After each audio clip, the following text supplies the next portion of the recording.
أعوذ بالله من الشيطان الرجيم. بسم الله الرحمن الرحيم. الحمد لله وكفى صلاة وسلاما على حبيبنا المصطفى وعلى آله وصحبه ومن اهتدى. اللهم صل على محمد وعلى آل محمد. اللهم صل على محمد وعلى آل محمد. اللهم صل على محمد وعلى آل محمد. Alhamdulillah, bersama kita pada pagi ini Al-Fadhil Ustaz Fahmi dalam membincangkan, dalam mengupas satu buku berkenaan indahnya hidup bersyariat. Mudah-mudahan kita mendapat manfaat daripada ilmu pada pagi ini. Tanpa melengahkan masa, kita mulakan dengan ummul kitab Al-Fatihah.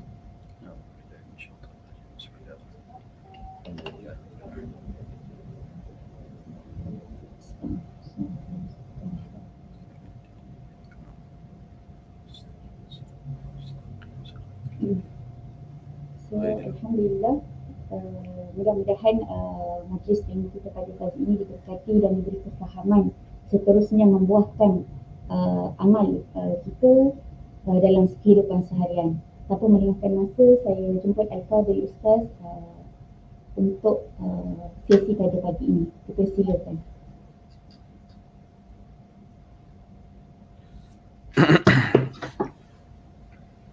Bismillahirrahmanirrahim. Assalamualaikum warahmatullahi wabarakatuh.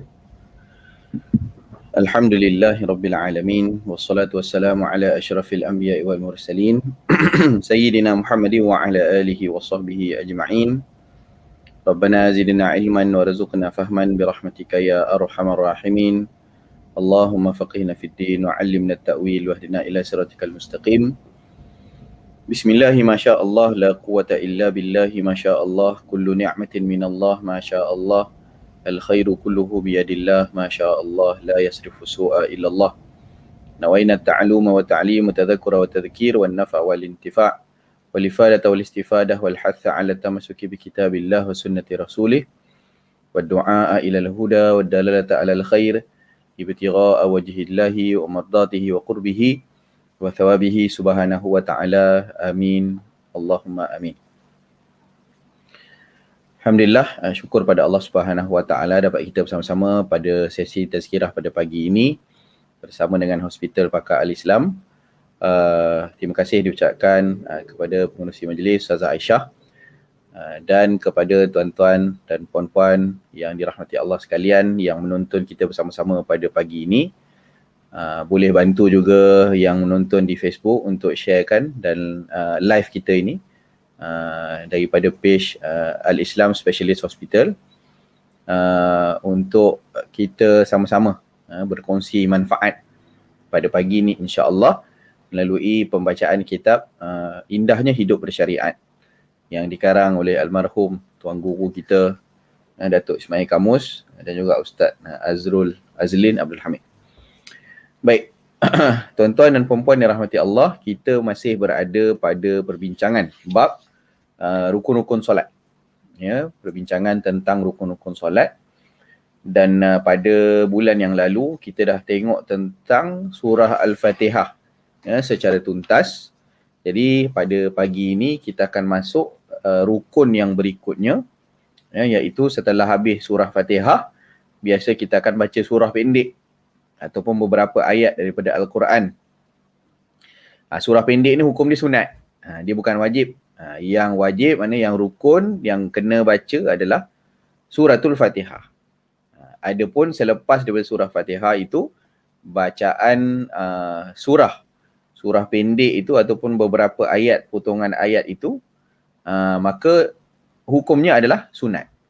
Jadi kalau ada orang nak semayang cepat, contohlah memang emergency, perlukan masa yang pantas untuk solat, maka dia boleh lakukan yang rukun saja. Maksudnya setiap rakaat itu yang dibaca hanya suratul Fatihah. Tak payah baca surah. Sebab bacaan surah pendek itu adalah hukumnya sunat. Tapi kita yang ada masa yang banyak, tak ada nak kelang kabut ataupun ada benda, tak ada benda penting lah yang perlu untuk kita mengejar masa, maka eloklah baca macam yang kita biasa buatlah pada rakaat pertama dan rakaat yang kedua. Pada rakaat yang ketiga, Dan keempat, tidak lagi sunat untuk kita membaca surah, baca Fatihah sahaja. Sebab apa?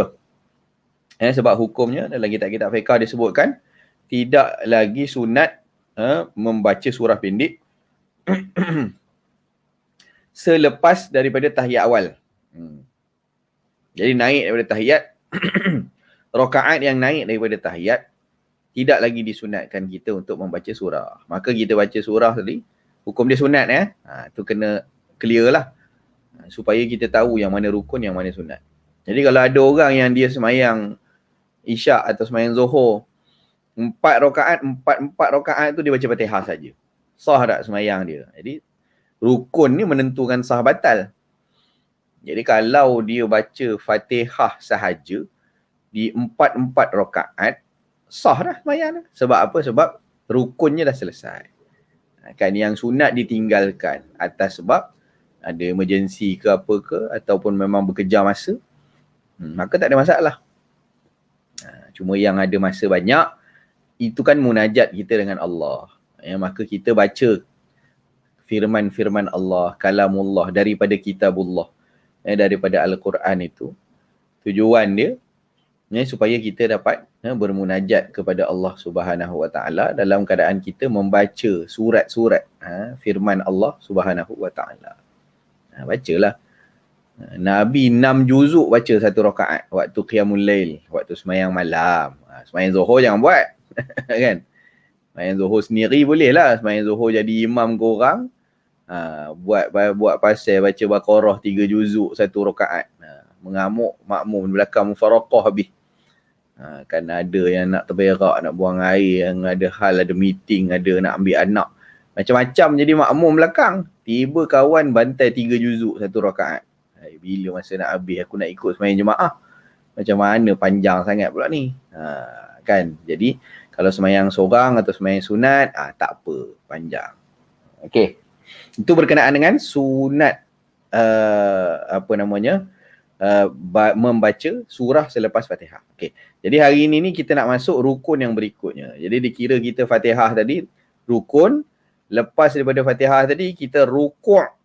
Jadi rukuk itu adalah rukun. Rukuk adalah rukun. Okey, kita baca kitab kita. Sekurang-kurang rukuk adalah membongkok sampai dua tangannya dapat diletakkan di dua kepala lututnya. Dua tangan letak di dua kepala lutut. Ni kalau ini contoh kepala lutut, jadi dia straight kan. Dua tangan kita tu letak di kepala lutut. Macam tu. Okey, dan jari-jari ke bawah. Ada orang dia pegang ke tepi macam ni, pegang lutut. Pegang lutut ke tepi.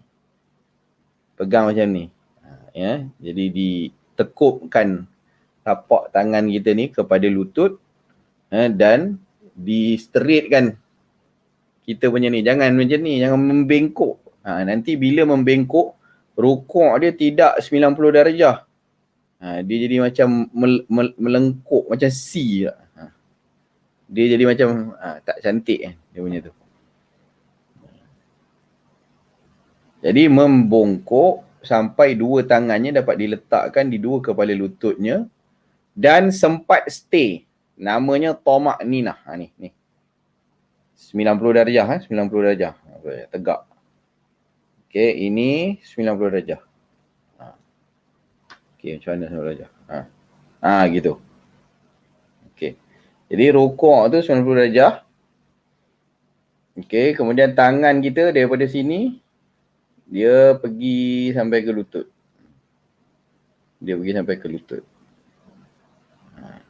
Kalau dibengkokkan, ada setengah orang dia kata saya tak dapat 90 darjah Ustaz. Macam mana? Saya jenuh, saya ukur. Jadi dia bengkokkan tangan dia akan jadi macam ni. Dia tak cantik lah. Okey. Sebenarnya nak dapatkan tegak ni, tegakkan je tangan kita tu. Ni. Tangan tu jangan jadi macam ni. Jangan jadi bengkok macam tu. Dia straight kan. kita akan dapat pegang lutut dengan 90 darjah. Ya. Dan kena ada tamak ninah. Apakah itu tamak ninah? Iaitu berhenti sebentar sekadar bacaan subhanallah. Tamak ninah ni juga adalah rukun. Dia tak boleh kita panggil rukuk spring. Rukuk spring tak boleh, sujud patuk ayam tak boleh. Itu dia panggil. Rukuk spring macam mana? Kita rukuk, kan? Ini berdiri tengah qiyam, baca Fatihah, dah baca surah, lepas tu nak rukuk. Bila kita rukuk jadi spring, tak ada tamak ninah. Maksudnya dia tak ada berhenti seketika. Ya. Habis baca surah, qul huwallahu ahad, Allahu samad, lam yalid wa lam yulad wa lam yakul lahu kufuwan ahad. Allahu akbar. Sami'a Allahu liman hamidah. Dia macam ni? Tak. Nampak? Dia lantun spring tu panggil spring, rukuk spring. Rukuk spring tak sah. Allahu akbar, sami'a Allah. Dia touch terapung macam tu, naik terus. Tak naik. Dia tak boleh. Dia kena masa dia turun tu Allahu akbar. Okey, berhenti. Berhenti tu, tak bergerak. Sekadar mana? Dengan kadar bacaan subhanallah. Contoh, Allahu akbar, subhanallah. Sami'a Allahu liman hamidah. Jadi Allahu akbar, berhenti kejap, subhanallah. Subhanallah paling pendek. Tak mesti dibaca. Tak mesti dia baca apa-apa waktu rukuk tu. Tapi waktu dia rukuk, kadar diamnya itu seperti kadar orang yang membaca subhanallah. Sebenarnya 1 saat lah. Kena ada lah. Berhenti sekejap. Allahu akbar, subhanallah. Sami'a Allahu liman hamidah. Nampak? 1 saat lah. Ada berhenti, tak bergerak, naik balik. Boleh faham? Itu namanya tamak ninah. Adapun kita untuk mengekalkan tamak ninah ni masuk asal dia tenang. Untuk mengekalkan ketenangan ketika mana kita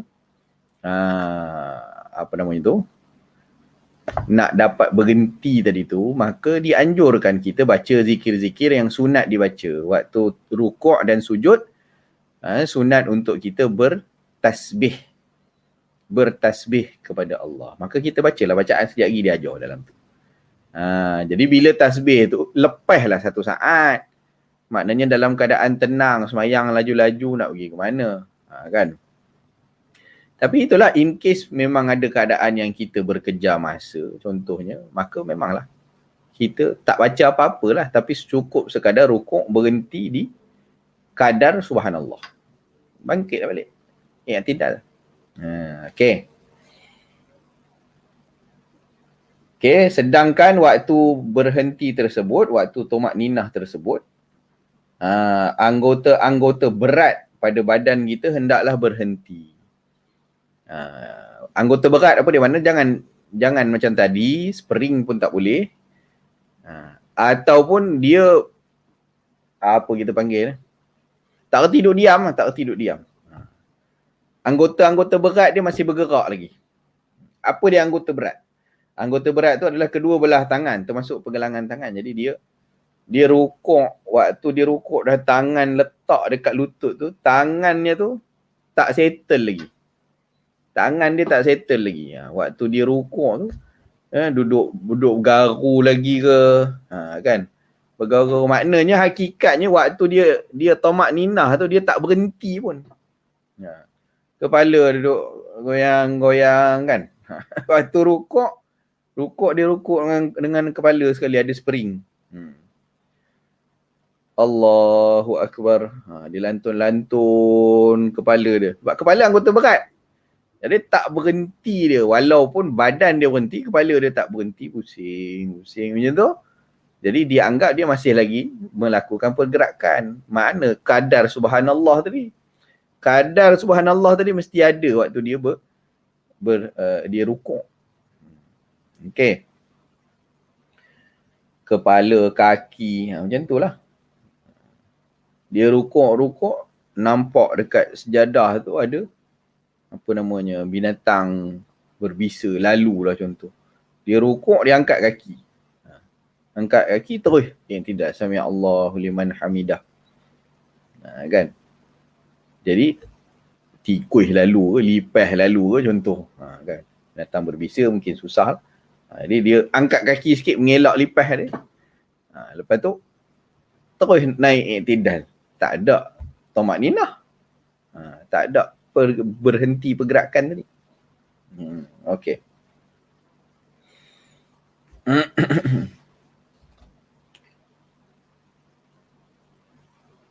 Sekiranya anggota-anggota ini masih bergerak semasa rukuk tanpa berhenti, maka tidak lagi dikira sebagai tumakninah. Okey, baik. Sini ada gambar dia dalam buku ni. Saya tunjuklah. Ni. Ni. Jadi ini rukuk 90 darjah. Okey, 90 darjah. Tengok tangan dia straight ni. Tangan dia straight aja ke bawah. Kalau dibengkokkan, apa namanya, tak boleh nak tunjuk, tak nampak. Kalau dibengkokkan, susah nak dapat 90 darjah. Dia akan, kepala ni, mana kepala. Kepala ni, dia akan ke bawah lagi. Sebab tangan ni tak straight. Tangan ni tak straight. Dia kalau straight macam ni, insyaAllah dapat 90 darjah. Tidaklah kita nak kena bubuh cermin pula. Semayang cermin, tepi ada cermin ke Ustaz, supaya nanti nak tengah semayang nak check 90 darjah. Tak payahlah sampai macam tu. Tu saya kata kalau buat macam tu tadi, insyaAllah dapat 90 darjah tu. Kan? Okey, seterusnya bacaan ketika rukuk. Bacaan ketika rukuk adalah Subhana rabbiyal azimi wa bihamdi. Ini tasbih. Tasbih ketika rukuk.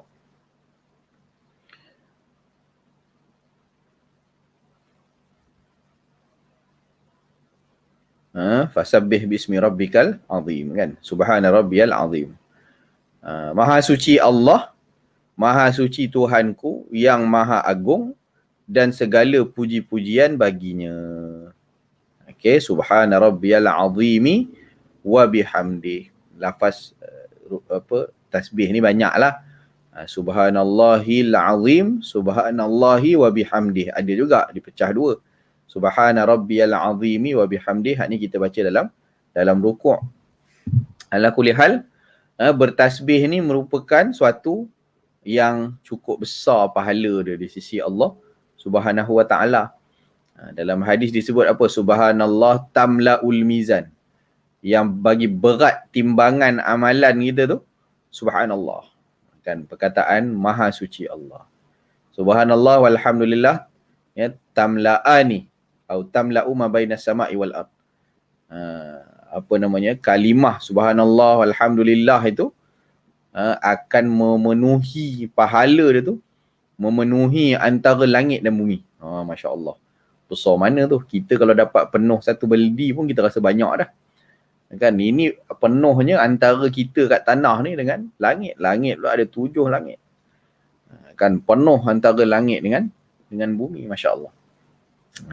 Jadi itu kelebihan lah, kelebihan bertasbih. Banyakkanlah bertasbih. Subhanallah, subhanallah, subhanallah. Tambah lagi apabila kita melihat sesuatu yang menyeronokkan, sesuatu keajaiban, sesuatu yang sebut subhanallah, masya-Allah, subhanallah, kan? Tasbih, bertasbih, subhanallah, kan? Jadi nampak satu benda yang pelik, nampak satu benda yang menarik, nampak satu benda yang itu ucapan kita tu adalah subhanallah. Okey? Dalam hadis disebutkan siapa yang sebut ni, subhanallahil azim wa bihamdih ataupun tasbih ni, Allah Ta'ala akan ampunkan dosanya walaupun sebanyak buih di lautan atau lebih banyak lagi. Kan dosa kita banyak mana dosa kita? Banyak sungguh. Kalau lagu Raihan tu, I'tiraf tu, munajat tu kan, dalam munajat khauf dan raja' tu, Dunubi mithlu a'dadir rimali. Kan apa dosa-dosaku bagaikan pepasir di pantai. Pasir kat pantai banyak mana? Tapi dengan rahmatmu ampunkan daku, oh Tuhanku. Jadi kalau dapat rahmat Allah, dosa yang banyak mana pun diampun oleh Allah Subhanahu wa taala. Maka Nabi sebut dalam hadis, ucapan ini, Subhana rabbiyal azimi wa bihamdih. Dengan sebab ucapan ini Allah redha kepada kita, Allah bagi rahmat kepada kita sehingga diampunkan dosa kita. Banyak mana? Ampun sikit ke, ampun sebahagian ke? Ampun walau banyak mana pun, kalau pun sebanyak buih, sebanyak apa nama? Apa tadi? Zabadil bahari kan, sebanyak buih di lautan. Buih laut. Ombak yang pukul pantai tu berapa banyak buih tu. Banyak sangat. Tetap mendapatkan pengampunan dari Allah Subhanahu wa taala. Ini fadilat atau kelebihan ucapan tasbih. Dalam satu hadis riwayat Tirmizi juga ada disebutkan, siapa yang sebutkan ini, subhanallah wa bihamdih, subhanallah wa bihamdih, subhana rabbiyal azimi wa bihamdih, subhanallahil azim, subhanallah wa bihamdih, ataupun subhanallahi wa bihamdih. Siapa yang sebutkan ini pada waktu pagi 100 kali, waktu petang 100 kali. Lam ya'ti ahadun yaumal qiyamah bi afdali mimma ja'a bi. Tidak ada seorang pun nanti yang datang di hari kiamat dengan sesuatu yang lebih baik daripada apa yang dia bawa. Tak ada seorang pun yang nanti di hari kiamat datang lebih baik daripada apa yang dia bawa. Illa ahadun qala misla ma qala au zada. Melainkan kalau ada orang yang baca macam mana apa yang dia baca ataupun dia tambah lebih lagi daripada itu. Jadi orang yang baca 100 kali subhanallah wa bihamdih pagi, subhanallah wa bihamdih petang, 100 kali pagi, 100 kali petang, esok di hari kiamat dia bawa satu benda yang tak ada orang boleh challenge. Kita lah contoh Contoh kita reunion, jumpa kawan-kawan lama dulu sama-sama selebet belaka dengan kita. Kan main parit, berkubang, pergi masuk estate, pergi lastik burung, main meriam. Tu yang selebet-selebet dengan kita semua. Nampaknya dulu muka-muka macam tak ada masa depan lah. Yang kita masih lagi nampak macam tak ada masa depan. Macam tu lah. Contoh, kawan-kawan kita pun yang kita nak jumpa tu, yalah semua lebih kurang kita je. Orang biasa lah, orang biasa. Kan? Tiba-tiba masa reunion tu, yang lain ni semua average biasa kan. Average biasa. Seorang datang naik kereta Proton, seorang naik Myvi, seorang naik Proton Wira, seorang naik, biasalah, adalah kenderaan, ada yang datang naik motor. Biasa.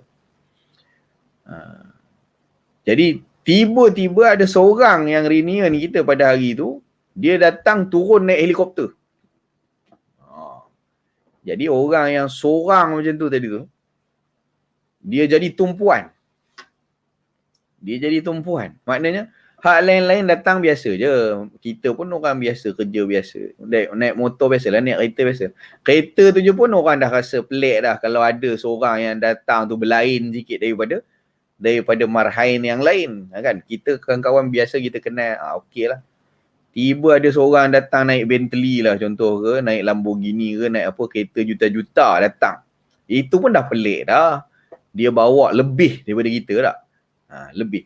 Kita datang naik Wira buruk, dia datang naik Lamborghini, harga 2 juta. Contoh. Itu pun dah nampak. Kan macam tu lah. Ada rupanya kawan kita. Ini kalau tak usahawan berjaya, scammer. Kan? Tak kisahlah. Tapi dia datang bawa pelik daripada orang kan. Maksudnya, hebat. Dia akan jadi tumpuan. Jadi orang yang di hari kiamat besok, hari akhirat besok, dia datang tu, dia bawa, tak ada orang yang, apa tadi? Lam ya'ti ahadun yaumal qiyamah bi afdali mimma ja'a bih.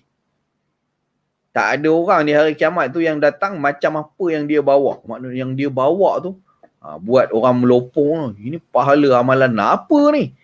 Macam ni. Punya dahsyatnya, punya besarnya, punya hebatnya yang dilihat oleh orang lain. Tak ada orang yang bawa macam tu. Illa, melainkan ahadun qala mislama qala. Melainkan ada orang yang memang amal macam tu juga. Maka dia datang, kalau datang dengan helikopter tadi, orang yang beramal ni tadi, maknanya orang lain semua jalan kaki, dia naik helikopter. Dia bawa benda besar. Kan? Dia datang dengan satu keadaan yang hebat. Dia datang dengan satu keadaan yang besar. Kerana apa? Kerana amalan tasbihnya yang sangat besar pahalanya. Jadi amalan tasbih ni kita bercucuk tanamlah di sini. Hasil besar ni. Kita pun bila nak buat sesuatu, cucuk tanam ataupun buat satu bisnes, kita mestilah invest kepada sesuatu yang kita tahu pelaburan yang boleh mendatangkan untung yang besar. Untung 3%, bolehlah dapatlah untung, beza dengan untung 300%. Kan begitu. Untung 3% dengan untung 300%. Lain. Jadi mesti cari benda yang pelaburan besar. Jadi antara pelaburan besar dia ni tasbih. Kita rukuk, kita baca, kita tak hayati pun apa yang kita baca. Rupa-rupanya di situ ruang untuk Allah Ta'ala bagi pahala yang besar. Kalau kata Syekhna, Syekh Ahmad Fahmi Zamzam, hafizahullah, esok di hari kiamat, seorang mak, dia datang cari anak dia. Seorang mak, dia datang cari anak dia. Wahai anak, seorang ibu ni tadi, dia tuntut pada anak dia. Sebab hari kiamat ni hari yang yauma yafirul mar'u min akhi. Hari di mana seseorang itu akan lari daripada saudara dia, adik-beradik dia lari, dia takut. Wa ummihi wa abih, mak bapak dia pun dia lari. Daripada mak dia, daripada bapak dia, takut dituntut sesuatu. Wa sahibatihi wa banih, dan kawan dia pun macam tu juga, kawan baik pun macam tu. Ya, anak-anak pun macam tu. Pasangan ke anak-anak ke sama, macam tu juga. Lari. Takut maknanya nafsi-nafsi. Punya nak selamatkan diri pada waktu tu. Anak sendiri pun dia lari daripadanya. Mak sendiri pun dia lari. Lari tu kenapa? Takut dituntut. Dituntut hak dia. Dituntut jasa dia. Dituntut apa yang patutnya dia tuntut. Dekat dunia yang dia tak dapat tuntut. Contohlah. Jadi itu orang yang lari daripada orang lain sebab takut kena tuntut. Macam orang lari daripada Along lah. Along menuntut hutang. Kamu dah dapat duit aku nak minta bayar balik. Kamu lari. Kamu tak. Jadi lari daripada tuntutan. Hari kiamat macam tu lah. Orang berhutang dengan orang lain. Orang takut dengan kezaliman yang dia buat pada orang lain. Penganiayaan. Ya, pengabaian hak. Maka hari akhirat dia takut. Lari daripada semua orang. Pada waktu tu, mak datang cari anak. Bagi anak yang dia ada buat hal ataupun tak bagi hak anak, dia takutlah, dia larilah. Tapi mak yang dah tunaikan hak pada anak, dia cari anak tu. Kenapa cari anak? Waktu tu nak menuntut. Jadi Syekh kata apa? Syekh kata, waktu tu mak tu datang cari anak dia. Di hari yang hiruk pikuk tu, jumpa anak dia. Nak, engkau ingat tak mak ni siapa? Mak ni mengandungkan kau, penat bawa engkau dalam perut 9 bulan. Penat jaga makan mak, nak bagi engkau sihat dalam perut mak. Lepas tu apa lagi? Dah 9 bulan penat bawa engkau dalam perut, separuh mati mak melahirkan kau. Menanggung kesakitan tak terperi. Separuh mati, ada yang mati pun. Kan maknanya kalau meninggal waktu salin tu pula, subhanallah. Kata mak ni mati pasal lahirkan kau. Kan punya payah. Kalau hidup, kalau rezeki, dua-dua mak anak selamat, 2 tahun pula aku menyusukan kau. Lebih sampai 3 tahun. Ekstra kau tak nak berhenti nyusu. Dah nak besarkan kau nak suap makan, nak dibasuh berak macam raja. Baju dipakaikan, semua dilayan. Sampai kau besar. Dah habis besar, dibela, dijaga pula. Nak dididik, disekolahkan. Sampailah kau kahwin, sampai kau kerja. Kan? Ini macam-macam. Jasa mak tu banyak. Jadi mak tadi sebut balik. Sekarang ni kau boleh tak balas sikit jasa mak? Sikit je. Mak tak minta banyak. Mak minta sikit je. Tadi jasa mak banyak ni. Mak buat macam-macam kat engkau. Kan? Mak nak minta sikit je. Engkau bagikan pahala ucapan subhanallah pada mak. Boleh tak? Sebagai membalas jasa mak. Mak minta. Syekh kata apa? Syekh kata pada waktu itu anak tu hanya akan minta maaf saja. Mak minta maaf mak. Sebab saya pun nak selamatkan diri saya ni. Saya pun duduk bergantung pada hak ucapan-ucapan yang saya buat. Amalan-amalan saya buat dulu. Payah. Mak minta satu je. Ucapan subhanallah je. Memanglah mak minta. Yang mak minta tu yang besar. Kan istilah dia macam tu lah ucapan kita kan. Yang mak minta tu besar tu bukan sikit. Walaupun kita dengar, alah kan kau kebanyakan kau buat kat dunia kan, kebaikan kau buat kat dunia kan banyak. Berlambat-lambat lagi kebaikan lain, pahala lain. Kau bagi mak pahala subhanallah sudahlah. Kan? Takkan dibaginya. Kerana apa? Dia pun nak survive dengan apa namanya, fadilat ataupun pahala daripada tasbih yang dia ucapkan. Tengok punya besarnya nilai subhanallah. Yang kita pun tak perasan. Rupanya tiap kali sembahyang kita sebut subhanallahil azimi wa bihamdih. Subhanallahil azimi wa bihamdih. Subhanallahil azimi wa bihamdih. Jadi jangan lupa buat jadi amalan sampingan, amalan tambahan kita. Subhanallahi wa bihamdih 100 kali pagi, 100 kali petang. Wirid-wirid ni bahagi-bahagilah supaya kita dapat buat. Kan waktu pagi nak dapat 100 kali, pecah-pecahlah 10 kali. Sejam 10 kali, sejam 10 kali. Kan boleh dapat insya-Allah. Jadi kena ada susunan masa kita lah untuk kita aurat-aurat ataupun wirid-wirid ini. Kita dah dengarkan fadilat dia. Terlalu besar fadilat dia. Takkan kita nak merugikannya. Takkan kita nak melepaskannya peluang keemasan itu. Kan bayangkan di hari akhirat nanti datang, tak ada orang yang datang macam seseorang yang melaksanakan apa yang diucapkannya ini, iaitu 100 kali subhanallahi wa bihamdih pada waktu pagi dan petang. Okey, itu sedikitlah berkenaan fadilat tasbih. Sebenarnya banyak lagi. Banyak lagi. Okey, sebab nak bagi tahu ini bacaan dalam rukuk kita.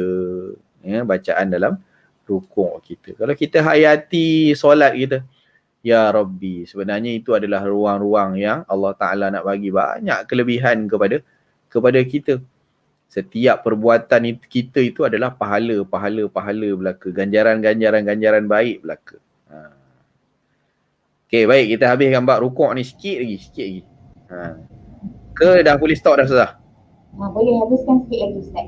Sikit lagi. Okey. Syarat-syarat rukuk Syarat-syarat rukuk iaitu rukuk yang pertama dengan kadar yang betul, iaitu tapak tangan sampai ke lutut. Okey, itulah jangan terapungkan rukuk tu. Tapak tangan sampai ke lutut. Yang kedua, tidak berniat untuk mengelak daripada sesuatu ketika membongkok untuk rukuk. Jadi niat rukuk tu rukuk lah. Niat rukuk tu adalah rukuk. Bukan maknanya dia turun juga macam rukuk, tapi dia turun tu sebab apa? Ada pendulum swing, ada benda yang berswing atas kepala dia, jadi dia buat macam rukuk tapi dia sebenarnya mengelak bola. Mengelak bola tu, itu tak jadi rukuk lah. Rukuk mesti dengan niat rukuk. Dan yang ketiga, sentiasa berada dalam keadaan tetap dan tenang serta melafazkan tasbih rukuk ketika melakukannya. Jadi waktu tu waktu bertasbih, tak disunatkan baca Quran. Kan jangan baca Quran pula waktu rukuk. Kan? Okey, dan yang terakhir adalah rukuknya orang yang solat duduk. Orang sembahyang duduk macam mana nak rukuk? Jadi orang yang solat duduk sekurang-kurangnya dahi dia bertentangan dengan dua lutut kaki dia. Bila dia duduk, sama ada dia duduk iftirash ataupun dia duduk bersila, jadi dia bongkok tu sampai kepada lutut dia. Katalah ni ujung lutut dia, dia duduk. Duduk macam ni lah kot. Duduk. Jadi bila dia rukuk, bila dia duduk dalam keadaan duduk badan dia macam tu, jadi dia tunduk kepala dia sampai separah dengan lutut dia. Hujung ni lutut dia. Jadi dia tunduk tu, jadi kepala tadi tu satu. Ni. Dia turun tu kepala dia dekat lututnya. Okey, boleh? Rukuknya yang sempurna adalah dahinya hendaklah bertentangan dengan tempat sujudnya. Jadi lajak sikit tak apalah. Okey. Jika seseorang itu mampu melakukan rukuk saja tapi dia tak mampu untuk sujud, maka hendaklah dia mengulangi rukuk ganti. Kalau duduk, dia masalah berdiri, dia boleh rukuk, dia tunduk sikit sampai separah dengan lutut. Sujud dia sujud lah macam biasa sebab dia boleh duduk. Kan dia cuma tak boleh berdiri. Jadi sujud macam biasa. In case dia tak boleh sujud, maknanya kepala dia tak boleh cecah ke lantai. Sebab mungkin masalah apa, sakit ke apa ke. Jadi apa dia nak buat? Gantikan sujud dia dengan rukuk juga. Jadi 2 kali rukuk. Dia duduk tadi rukuk, baca tasbih, kemudian duduk antara 2 sujud, kemudian rukuk, kemudian i'tidal, kemudian dia rukuk sekali lagi untuk sujud. Sujudnya dengan cara rukuk. Okey, sujud dengan cara rukuk. Dan orang yang mampu melakukan lebih daripada rukuk yang sempurna, maka wajib dia melakukannya. Kerana perbezaan antara rukuk dan sujud adalah wajib bagi orang yang mampu. Okey. Jika seseorang tak mampu juga melakukan sekurang-kurang rukuk tersebut, maka hendaklah dia mengisyaratkan rukuk dan sujud dengan cara menundukkan kepala. Kalau tak boleh tunduk, dia kepala saja. Isyarat dengan kepala. Dan diwajibkan melebihkan tunduk bagi sujud daripada tunduk bagi rukuk. Tunduk sikit untuk rukuk, tunduk lebih lagi untuk sujud. Okey. Jika dia tak mampu untuk menundukkan kepala, maka hendaklah dia isyaratkan dengan menggunakan kelopak mata tanpa ada perlu perbezaan antara rukuk dan sujud. Jadi pakai kelopak mata, kuyukan sikit, kelopak mata buka, dia kepala pun dia tak boleh tunduk-tundukkan, maka isyarat dengan mata, rukuk dengan mata. Jadi kuyukan mata sikit lah. Jika itu pun dia tak mampu, maka hendaklah dia menggambarkan saja perbuatan-perbuatan solat dalam hati. Full stroke. Kelopak mata pun tak bergerak. Contoh. Jadi hati hidup. Jadi semayanglah dalam hati. Saya tunjukkan sedikit gambar antara bentuk rukuk dalam solat. Dalam duduk. Mana ke dia? Kamera ni mana? Ni. Mana gaya ni? Tu dia. Jadi tunduk sikit separah dengan lutut. Cara duduk iftirash ada. Kemudian cara duduk bersila. Okey. Wallahu a'lam. Sallallahu alaihi wasallam Muhammad wa ala alihi wa sahbihi wa baraka wasallam. InsyaAllah bulan depan kita masuk bab i'tidal. Waalaikumsalam warahmatullahi wabarakatuh. Terima kasih kepada Al-Fadhil Ustaz atas penerangan tentang topik rukuk pada pagi ini. So kita muhasab, kita kata review balik bagaimana sifat solat kita, rukun solat adakah sempurna atau tidak. Kan? So di akhir kupasan Ustaz tadi sangat cantik. Kita kata apa, step by step keadaan rukuk bagi orang yang mampu, orang yang diuji dari sudut keterbatasan pergerakan, dan orang yang kita kata mungkin bedridden seperti mana sebahagian pesakit kita dibuat. So Islam telah memberi satu kemudahan dalam melaksanakan ibadah solat yang wajib. So adakah orang kata apa, kita masih ingin terus memandang insting terhadap ibadah wajib ini. So kita rebutlah, bila sakit gunakan keringanan yang telah Allah Ta'ala berikan. So insyaAllah mudah-mudahan kupasan pada pagi ini memberi kita kata satu ilmu. Kan di sana Ustaz sebut tentang amalan zikir, walaupun ringkas tapi sekiranya konsisten, insyaAllah itu menjadi bekal kita di akhirat sana nanti. Terima kasih kepada Al-Fadhil Ustaz. InsyaAllah kita akan berjumpa lagi pada bulan harapan. Terima kasih kepada para pendengar semua. Mudah-mudahan kita memperolehi ilmu pada pagi ini. Seterusnya kita akhiri majlis kita dengan tasbih kifarah dan suratul As. Subhanakallah bihamdika asyhadu an la ilaha illa anta astaghfiruka wa atubu ilaik. Salihaka wa sabul habka wa sabul sabr. Wabillahi taufiq wal hidayah. Wassalamualaikum warahmatullahi wabarakatuh. Terima kasih kepada Al-Fadhil Ustaz dan para pendengar. Waalaikumsalam warahmatullahi wabarakatuh.